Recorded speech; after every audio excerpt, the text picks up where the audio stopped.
Hi everybody, Craig here. Welcome to episode 24 of my 4-player free-for-all Age of Wonders 4 playthrough series. In this series, I'm playing as Straelak Soulreaper, and I'm leading the human Hollowkin. For more information on my leader and race, characteristics, and specifications, please check the video description. In our last episode, we won an important battle against our single remaining opponent, that being Iska Warclaw. So just to remind everybody, we've begun the siege of Iska's throne city here at Gardheim, and when we did that, Iska brought her forces out to attack me, including Iska herself, and we were able to win that battle quite handedly. We didn't lose any of our most important units here. You can see our two main stacks are still entirely intact. We have a third stack, I should say, that did take some losses, but the good news is we have reinforcements on their way to recoup those losses, and so that's fantastic. They'll be able to make it next turn. You can see here for the siege itself, we've got soul siphons in the works, we've got tower bombardment, and we've got bolt repeaters. And you can see it'll be 6 turns until we have that breach, so definitely looking forward to that battle. Otherwise, here things are looking pretty good. We were originally moving Straelak and his group over, but we've now got a quest to take on and conquer Skorheim here, the city, so we're going to lay siege to it first. It'll be a couple of turns to do that, and in the meantime, once that's complete, we can move over and reinforce the battle against Iska. So without any further ado, let's jump into the episode, as there is a lot to do, and I think we're getting pretty close to the end of the series here, although I don't want to, jump the gun on that. So, let's see. Yeah, so as I mentioned, Iska has withdrawn to the Astral Void. Remains, ooh, nice, we have Remains of a Hero. We could definitely sell these. Let's do that. Fantastic.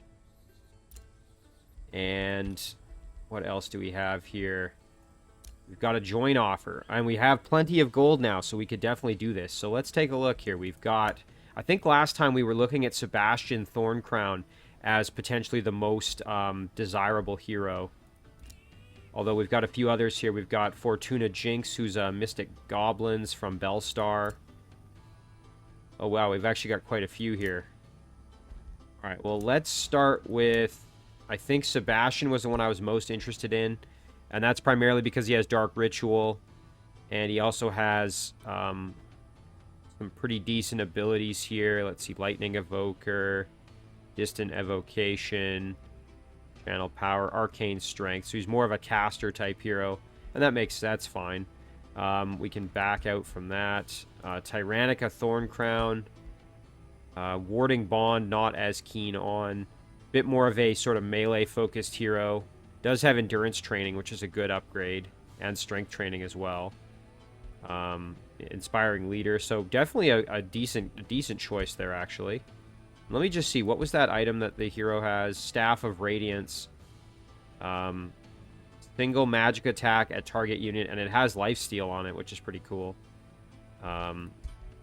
Let's just take a look at some of these new ones. We've got Fortuna Jinx. Has Warding Bond. Again, is a goblin, mystic goblin hero. Yeah, nothing really to write home about. Crusader Claymore.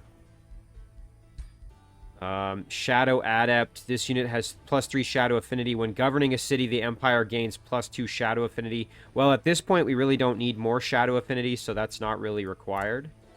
Let's see, what's Seductive do? Base chance of making a target enemy unit become dominated for 3 turns. Let's take a look here. Whoa. Assassinate. Slight chance of instantly killing an injured target. This chance increases the lower the target's hit points are. Oh, that's kind of cool. Has a bow. Eagle bow.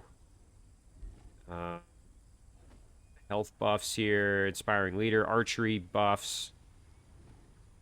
Right, what else we got? Debald the Priest. Human Hollowkin, as well as Hex the Willbreaker. I think we'll probably stick with one of these ones. Beloved. This Governor City gains 30 city stability. Specialist Engineer. That could be pretty good. Special province improvement costs 25% less gold and production in this governor's city. So Tyrannica wouldn't be a bad choice. Sebastian, also not bad. I think we'll grab Sebastian. There he is. Okay, fantastic. And let's take a look at him, because we should be able to give him some additional items, yes. We can give him a Visor of Farsight. We can give him a Chestplate of Vitality. Ooh, magic attacks deal 20% extra damage. You know what, though? I think the extra defense and health is probably good, so we will confirm that. And then we can give him some boots. Heavy armored greaves. It will slow his movement, though. Boots of freedom. We'll go with the boots of freedom. And then for a mount, I think this is a tier 1 mount. We could probably go with a tier 2 mount, I think. Yeah, let's give him a unicorn. There we go. We can give him a ring. Ring of the Inspiring Killer. Let's give him a Ring of Endurance. That's just going to give him extra status resistance. Wand of Fire Breath. Spider Hatchling Bell. Wand of Lightning Strike. You know what? We should probably look at our heroes that are on the front line and see if they would benefit from any of these as well. Cloud in a Bottle. Let's go with Cloud in a Bottle here.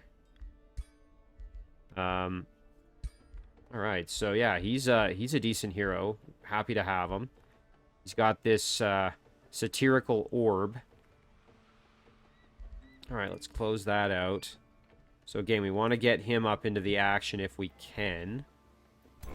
Nice, this unit can keep moving down to our little outpost here. Now, over here, I do want to just check our heroes and see what they've got. So we've got the Spider Monarch's Leg. That allows for the Tier 4 Spider Summon, Lightning Strike, and Poison Dart. Whereas, if we jump over to Sereth... Ooh, there's a spot there for Sereth. You know, I'm going to equip the Spider Hatchling Bell, which allows for... Summons a random tier 1 spider, so just having extra combat summons isn't a bad idea, so that's really nice. Whoops. Keep accidentally clicking on that. So yeah, these ones are just going to stay put. Over here, that's going to stay put.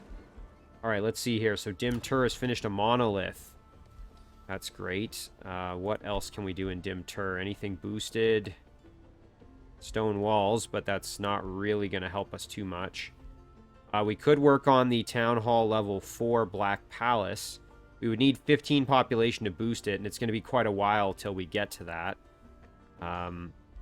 So probably Mage's Guild. Now that would be cool. Wow, you get +2 to starting rank to every support unit.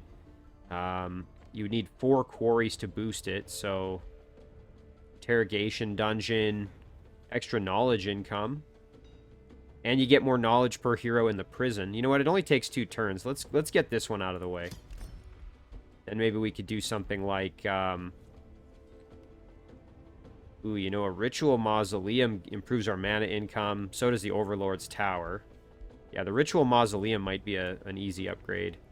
I would like to eventually get this Black Palace, but maybe not right this second. Okay, so that's Dim Tur. Let's go over to Forndusk here. Nice, we'll have a Dark Knight coming out shortly. Red Fjorn finished the Estate Hall. That's excellent over there. We could do the Masonic Hall as well. Okay, nothing is currently boosted. We could also do the Black Palace over here. That only takes 5 turns to finish. Yeah, you know, I definitely wouldn't mind that. Improves our province annex range, improves our gold income. I mean, it's an expensive one. It'll use up a lot of our gold, but that's a big upgrade. So let's go for it. And let's see, can we make any more units over here that might be of benefit? Could go with a Necromancer, maybe. Yeah, I like that. Alright, no governor set for Keystone. Well, thankfully we've got a new governor here with Sebastian Thorncrown. And so We will assign him to be the governor of Keystone. A couple units there just guarding the city. Right, and that's the end of our turn. Now, do we want to perhaps keep summoning units? Again, we could do another Reaper. The only caveat there is that it does have a soul upkeep and an Imperium upkeep, as well as a heavy mana upkeep. But, you know, if we do that, the soul upkeep would be neutral. As in, we would be at, 0 gain, 0 loss, which isn't the worst thing ever. And I think we're probably... I just want to double check that here before I say this for sure. But I think in Keystone, we are switching the Spelljammer maybe over to a Soul Well. Yes, we are. Okay, that's perfect. So once that's up and running, then we'll be in the net positive again. So let's grab another Reaper. We'll close that out. Now, that did use up a lot of our souls, but I think we will be okay. And then I think that's going to do it for our turn here, really. We're in pretty decent shape at this stage, so let's end it there. Nice, okay, our ally getting some work done over there, doing some looting. I think we get some of that reward. Yeah, nice. Sent us 75 gold as the spoil. Silverbridge has sent a war party. Okay. Oh, you know what I forgot to do is move my hero. He had just appeared, and now I guess I can move him, so... might be worth giving him an army, though. You know what? We could... Let's get a Warlock in this party. Yeah, there. You know what? I'll leave him there one more turn. Get him a Warlock, and then we might be able to deal with Silverbridge's war party here, because we may actually have to play a little bit of defense. So I'm not that upset about having the hero there. Necromancer here is ready. We can send that. You know what? Let's just send it over this way. It's going to be a few turns till it gets there, but... we'll grab this guy, and we will send him on down to join the fun. NPC Army of Rogue Marauder. Interesting. Okay, a hero.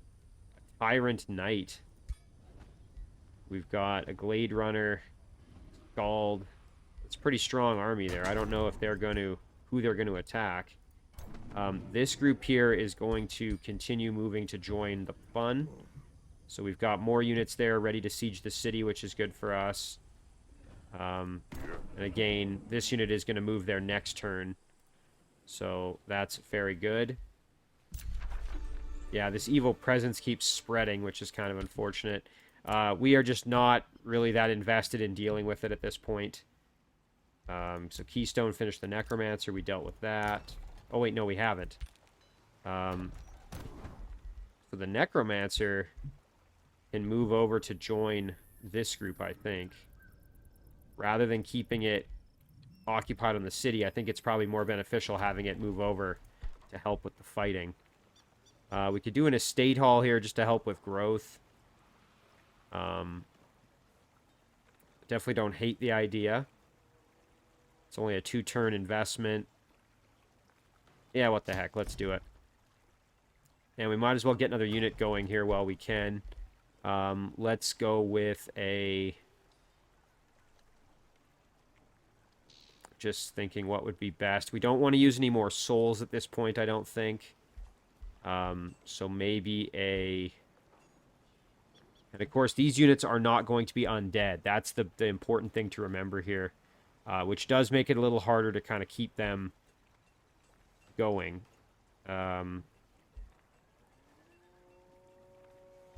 That's where, like, the Necromancer is helpful to be able to build. Anvil Guard isn't bad as a shield unit, just to kind of have some cannon fodder, so to speak. Arbalest for some ranged attacks, even.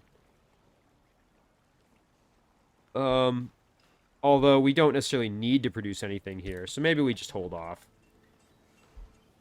Alright, let's see. Summon Reaper is ready, so we're probably going to just throw that on our most important siege, which again is over here.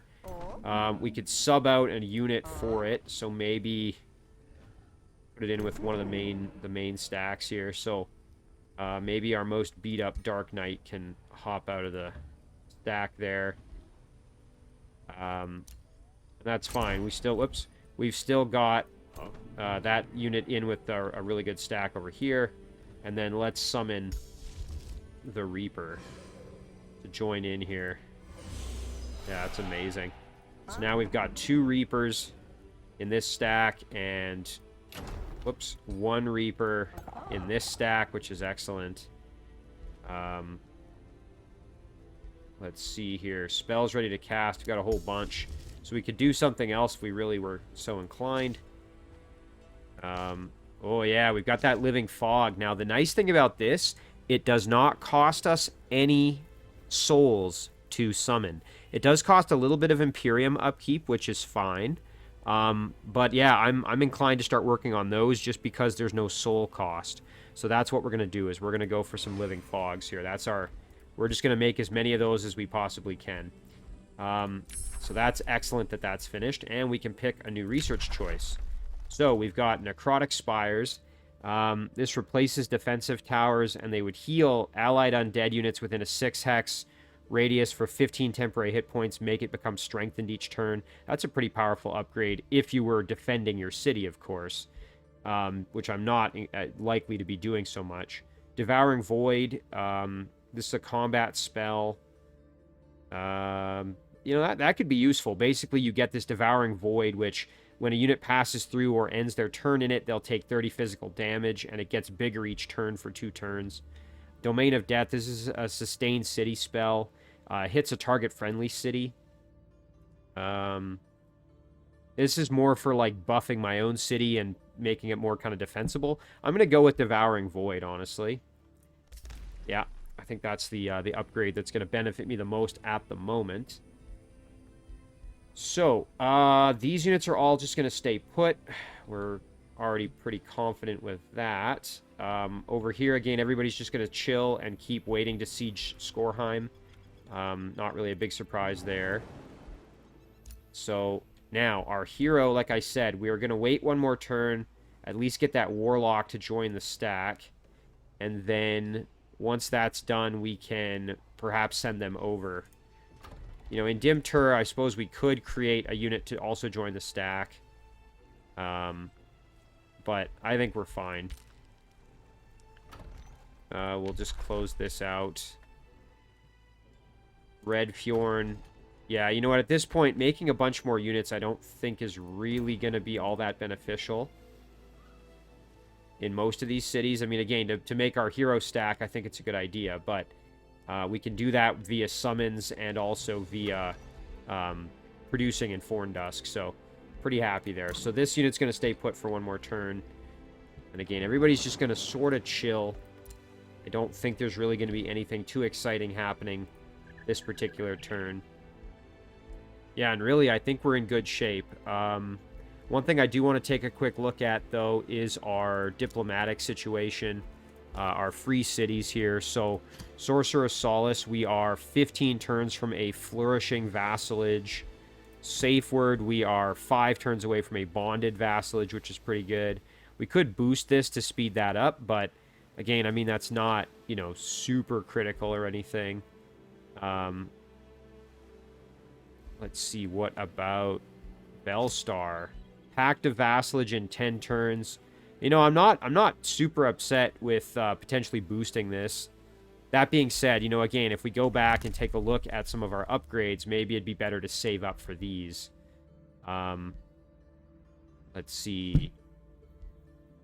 Instantly gain 1,000 mana. I mean, we have more mana than we know what to do with, so that's not a problem. Whenever a new research skill is researched, the knowledge cost of another random skill is reduced by 25%. We don't really need that at this point. Research structures cost less gold and production to build.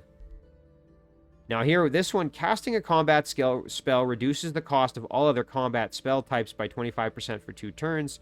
You know, we've been talking about this one for a while. I mean, it still definitely could be beneficial. These ones are all too expensive for us at the moment. We have all the rest of these ones. Special province improvements grant 5 gold. You know, that one might be a good one. We could just save a little more and have that one next turn. Ooh, gain 1+ siege project slot. And siege projects cost 25% less. we'd have that available in 2 turns. Boy, you know, that one would be very helpful, especially with all the sieges. The thing is, the sieges we have are already underway, so it really wouldn't be of any benefit at this point. Yeah, and you know what? Increasing the city cap by 1 would be good as well. So I think we will save our Imperium right now. I say that because increasing the city cap because we're in the process of sieging another city. So, all right, we'll end the turn there. Don't think really anything else too exciting. Nice. I really like that our ally is just kind of going nuts and raiding as much as possible, giving us extra resources. That's very, very nice. There we go. Okay, so we now have 3 full stacks sitting on Gardheim, ready to siege the city, which is fantastic. Nice. Okay, Forndusk finished that Wizard Tower level 2. That actually gives us a little bit more Imperium income, which is very nice. Oh, and look at this. Now we've got Materium bolstering Matrix, Nature bolstering Matrix, Order bolstering Matrix. Nature buff and healing spells heal for 10 temporary hit points. What about the Shadow one? Shadow buff and healing spells grant 3 stacks of evasion. Wow, that could be pretty beneficial. Let's see, what else do we have here? We can't make the mint because we don't have a mine. Wizard Tower Apex. Additional Imperium income. Can only be built in a throne city, and it would give the amplifier lens. Oh wow, the damage spells deal 10 additional frost damage, and shadow debuff spells also inflict status vulnerability. Wow, -2 status resistance. That's pretty cool. I like that. So you can, like, further buff your spells just from... Oh, check this out. Plus 10 world map casting points and combat casting points. Plus 1 spell slot. Oh, wow. So you actually get another spell slot so you could cast 2 spells at once. That's amazing. Holy cow. Again, I didn't even realize some of these upgrades existed. That's fantastic. We still haven't done the item forge, which is something we've been... thinking about doing for a while, but... Ooh, heroes in the prison can be executed. You know what? I wouldn't mind doing that. Let's do the Wizard Tower prison cell. Extra knowledge income per hero in the prison. That could be pretty useful. Although, again, the Imperium income is desirable, as is the Black Palace upgrade. And again, the Shadow bolstering Matrix would be good. The buff and healing spells... 3 stacks of evasion. You know what? Maybe we do that one just because we are going to be using those buff and healing spells. It's only 3 turns to do it. It's fairly cheap. And we would see some benefit in our upcoming battles, which is definitely desirable. Yeah, let's go for that then. Meanwhile, here for production, let's get a Night Guard going. And then this stack... Again, you know what? Maybe we just leave them there and we play defense when Silverbridge sends this unit over. You know, like I've been saying, we can just stay put, hang out, play defense.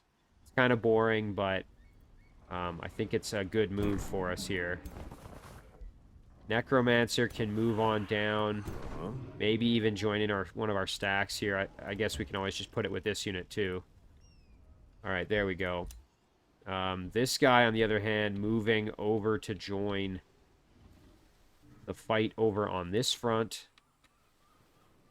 Who else needs to move? This army's just staying put. This guy, too. We already knew our hero's going to stay put. And this group's going to just hang out there as well. So, nothing too exciting. Interrogation dungeon is finished in Dim Tur. See if there was anything else we might be real keen on. That Ritual Mausoleum just for the extra mana income, but really we don't need it. We've got so much mana. Merchant's Guild would be nice to help with gold income, I suppose, but...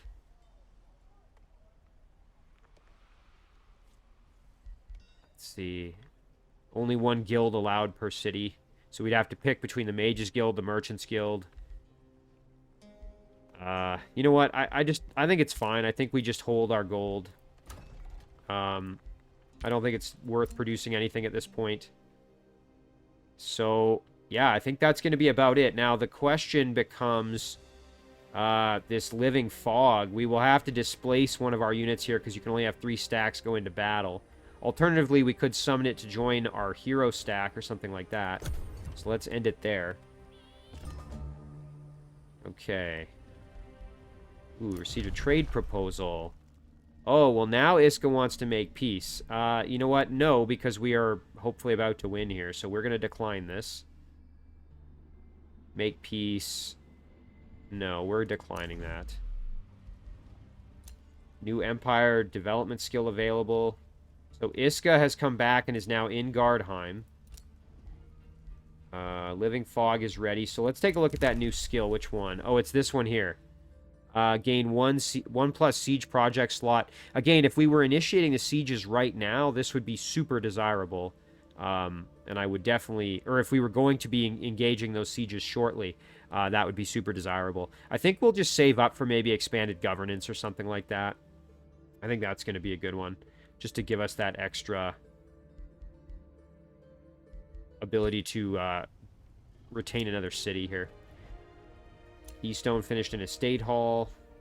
Nice. Redfjorn can annex something else. So Keystone can produce something else. What else might we be inclined to obtain here? I mean, really nothing. We've got everything pretty much maxed out. We could build some of our special upgrades here.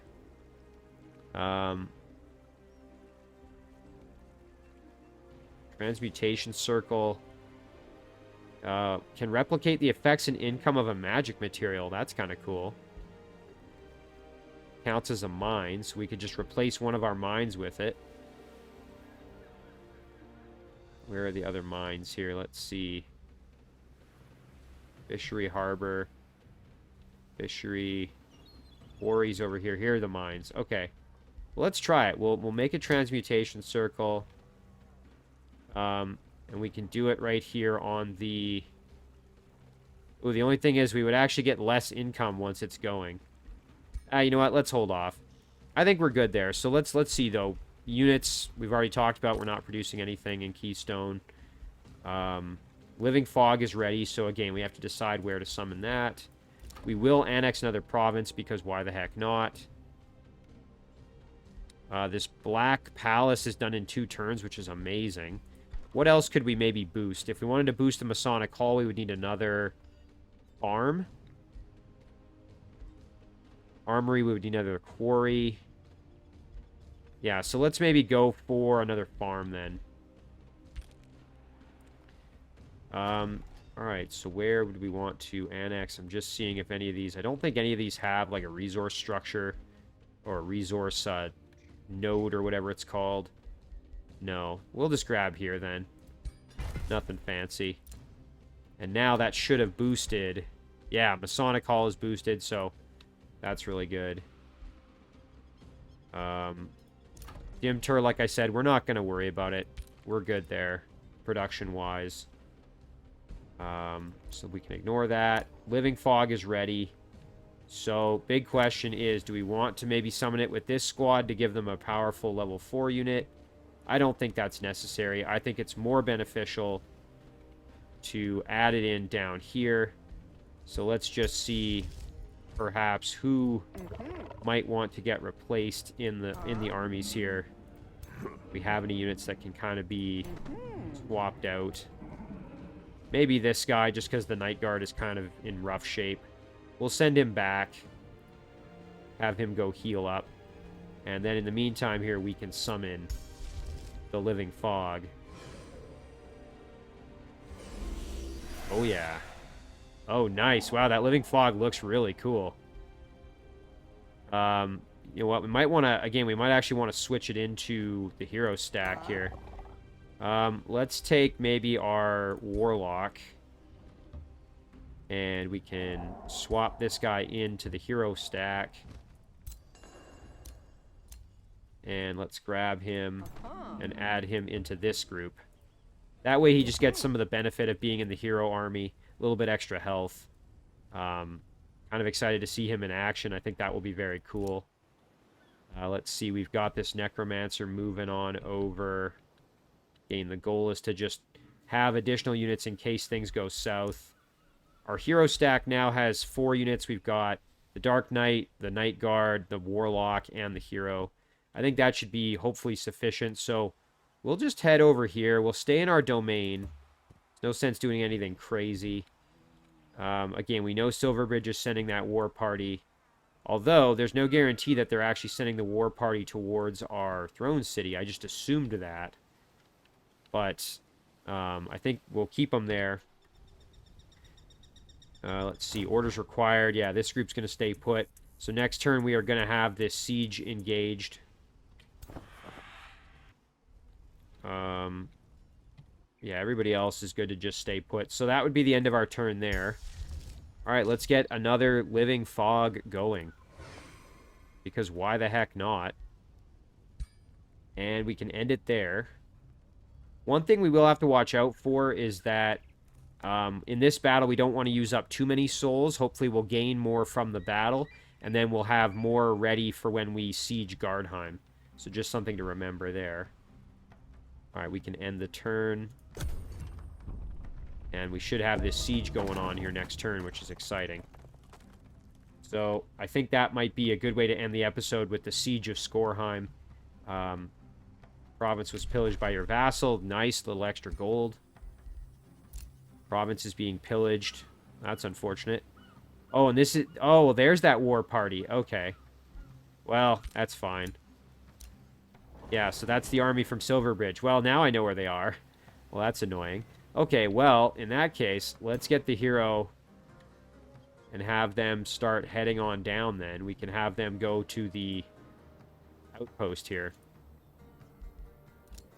A breach is made in the siege of Skorheim. Infestation has invaded my domain. Yeah, so it's just spreading. Alright, let's do the siege, though, before anything else here. Alright, so we are going to attack.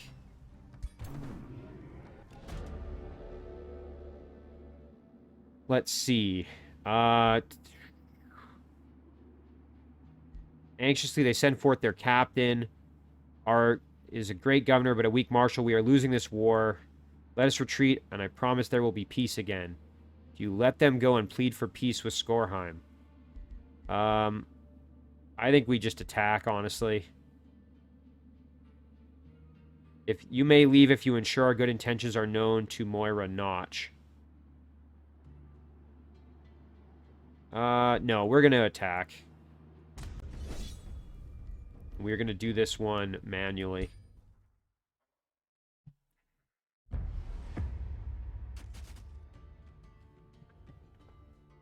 Again, we really don't have to play this one very cautiously. We can be pretty aggressive. Because we have overwhelming strength here. They really do not have much. Got some bastions to deal with, but otherwise... Interesting. Okay, so their hero has just come out to face us. Pioneer as well. Okay, well, they're making our lives a little easier, actually. So let's throw a curse on here. Not quite in cursing range, sadly. But our Warlock can cruise on over. Do a little, trying for a little bit of damage. Nice, we got some debuffs on at least. The Banshee, okay. We could step on over. Try for a little damage. No such luck. We can perhaps buff our undead here. Very good. Got a bolt repeater that can do some big damage up here.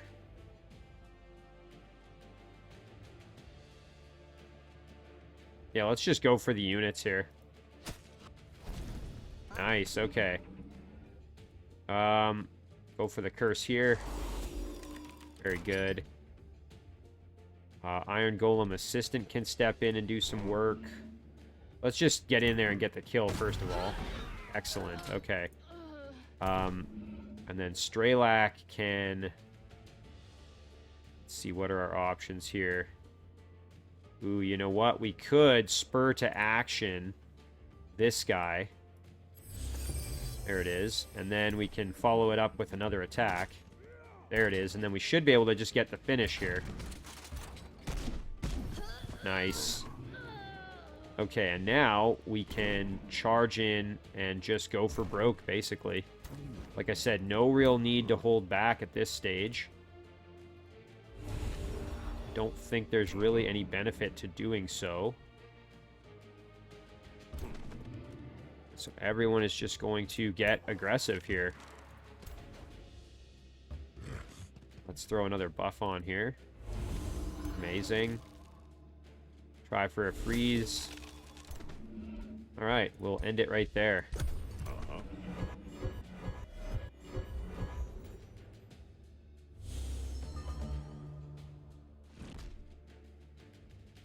Oh, you know what? I forgot to use my other bolt repeater. Oh well.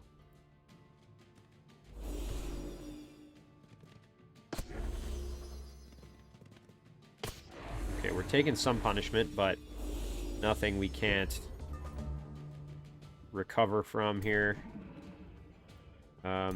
Nice. We do have a curse we can lay.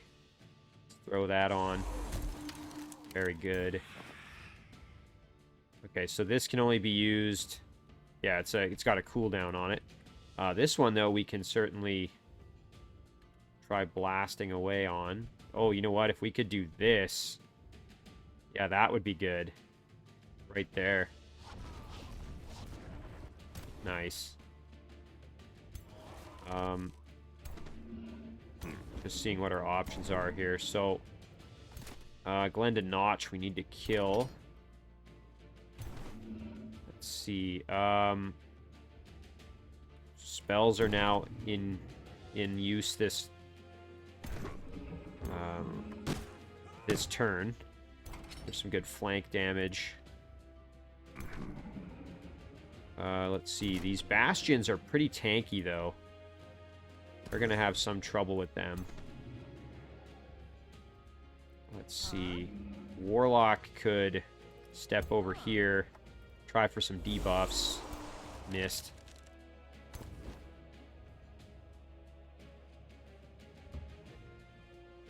Necromancer can do some blasting. Nice, got a few debuffs there.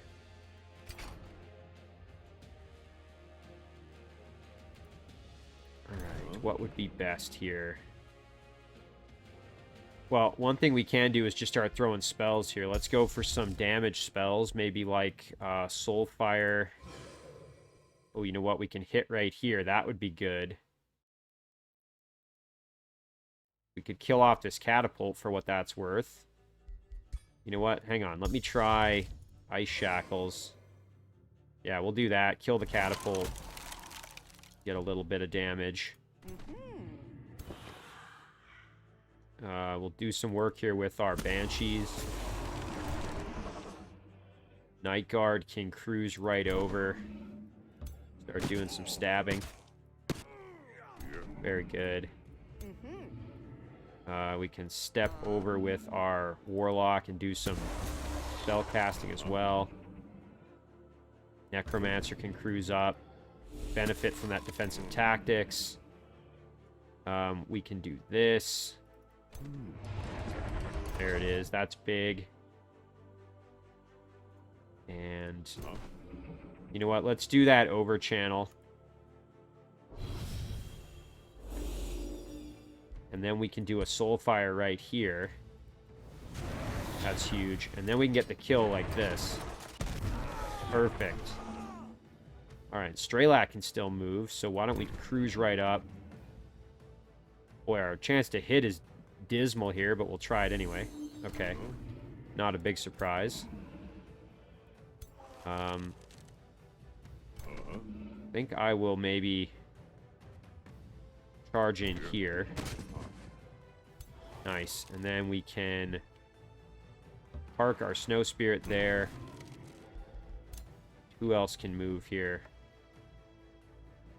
Our Necromancer still can. Oh, we have a Necromancer over here that hasn't joined the party yet. Okay. Kind of forgot about him. Let's strengthen somebody, I guess. This one can act. Let's cruise over here and assist. Nice. This one's fine to just chill. And that's going to do it for our turn.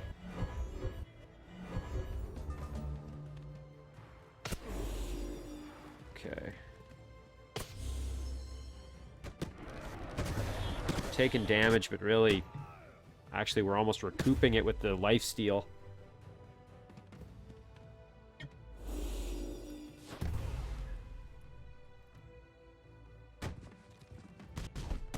Okay, going after our Necromancer unit in the back there. Okay, let's see.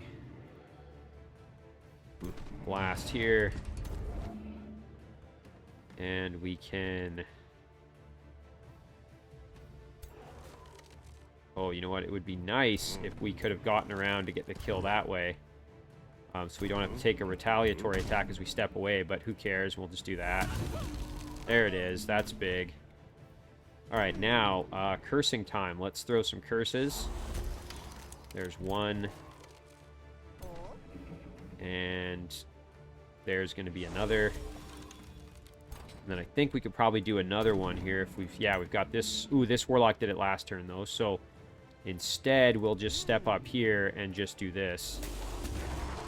There it is. Alright, and then we can just cruise in and start attacking here. So let's get that flank damage. Wonderful. Blast him here for some damage.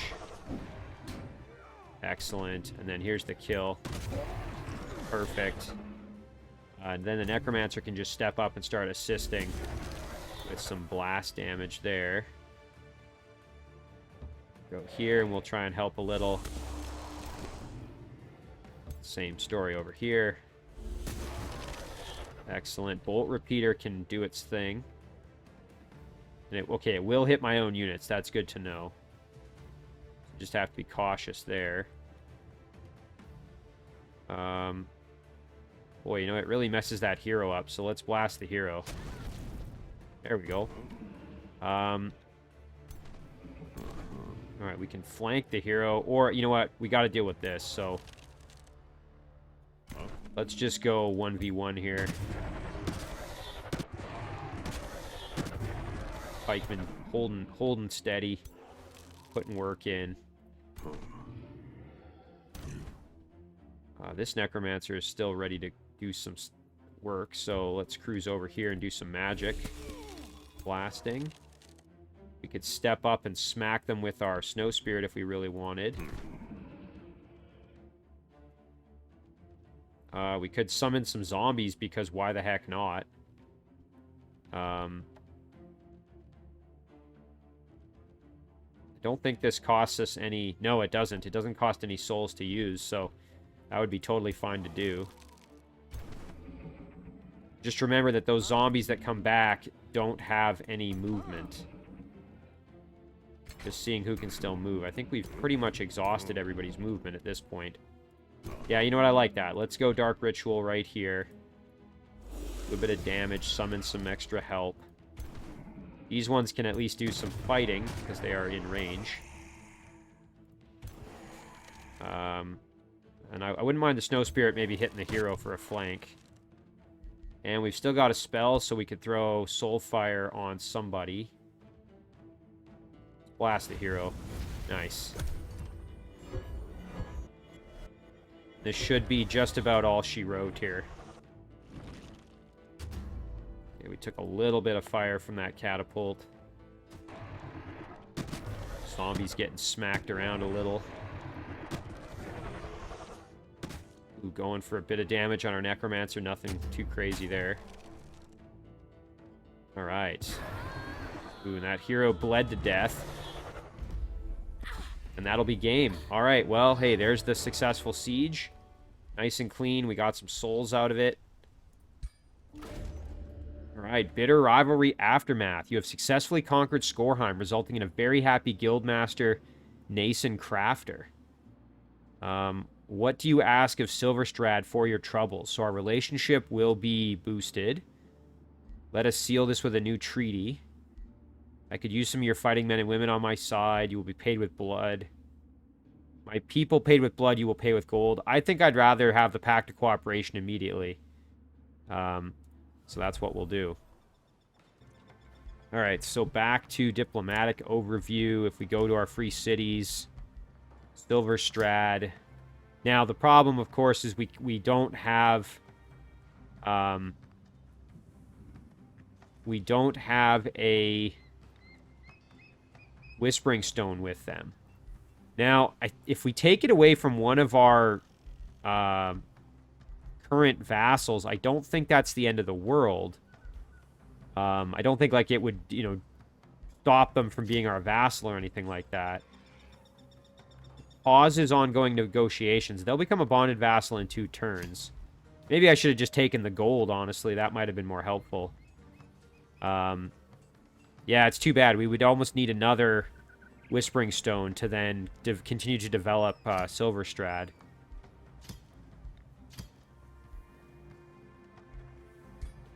Yeah, that's a shame. Oh, well.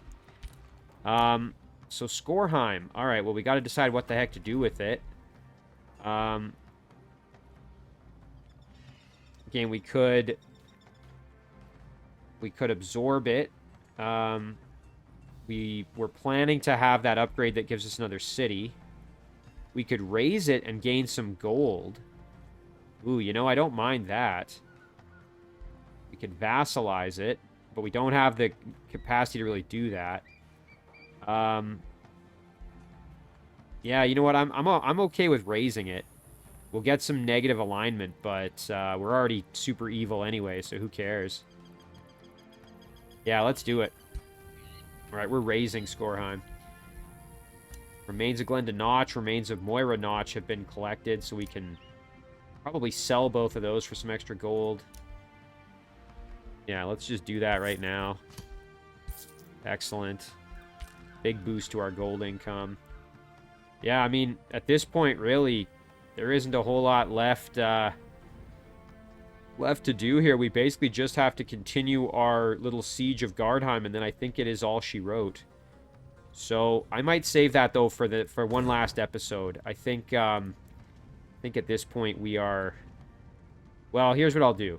So Straelak and his crew can keep moving this way. We do want them to try to join the fun over here if possible. We'll cruise this direction. This little group can just move in to basically secure the city as we're raising it. And now, yeah, these units will just keep moving this way, just in case we need any help. But I think it's pretty much all done but the Cryin at this point. That Living Fog can once again join in here. I think we will probably just send maybe one of these pikemen off to have them, another Living Fog, join in. So let's send this one back. This one can actually go straight to the outpost. And we will summon that Living Fog right now. There we go. That's excellent. Very cool. So yeah, this army is insanely powerful.